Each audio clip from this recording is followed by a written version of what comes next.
एक बार की बात है, एक किसान को अपने खेत में एक चील का अंडा मिला। उसे पता नहीं चला कि वो किसका अंडा है, इसलिए उसने वो अंडा उठाया और अपने मुर्गियों के अंडों के बीच में रख दिया।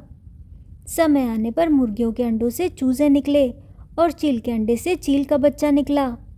चील का बच्चा मुर्गियों के झुंड में पला बढ़ा। उसने वही सब किया जो मुर्गियां करती थी। वो ज़मीन खोदकर कीड़े मकोड़े ढूंढता था। वो थोड़ी ऊंचाई तक ही फड़फड़ाता था और उड़ने की कोशिश नहीं करता था। वो मुर्गियों की तरह आवाज़ निकालता था। वो हमेशा ज़मीन पर ही रहता था। वो खुद को मुर्गी ही मानता था। एक दिन चील का बच्चा मुर्गियों के साथ ज़मीन पर दाना चुग रहा था। उसने ऊपर आसमान की ओर देखा। उसने देखा कि एक शक्तिशाली चील बिना किसी कोशिश के ऊंचे पहाड़ों के ऊपर बड़ी शान से उड़ रही है। उसकी उड़ान में एक अनोखी आज़ादी थी।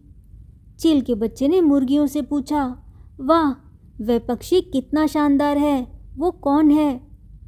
एक बूढ़ी मुर्गी ने अपनी गर्दन हिलाते हुए जवाब दिया, वो चील है, वो पक्षियों का राजा है। वो बहुत ऊंचा उड़ता है और हमारा उससे कोई लेना देना नहीं है। उस मुर्गी ने आगे कहा, हम मुर्गियां हैं, हम ज़मीन के प्राणी हैं, हम इतना ऊंचा कभी नहीं उड़ सकते। तुम उसके बारे में सोचना बंद करो। चील के बच्चे ने तुरंत उस बात को मान लिया। उसने फिर कभी उस ऊंची उड़ान के बारे में सवाल नहीं किया। उसने अपने असली स्वभाव को भूलकर मुर्गियों के जैसा जीवन जिया और आखिरकार मुर्गियों की तरह ही उसने अपना पूरा जीवन ज़मीन पर ही बिताया और मुर्गी की तरह ही मर गया। वो कभी नहीं जान पाया कि उसके पंखों में कितनी ताकत थी और उसका जन्म आसमान पर राज करने के लिए हुआ था। ये कहानी हमें सिखाती है कि आपकी असली पहचान, आपका सामर्थ्य और आपकी क्षमताएं उन लोगों पर निर्भर नहीं करती जिनके बीच आप रहते हैं। अपने अंदर की आवाज़ को पहचानें।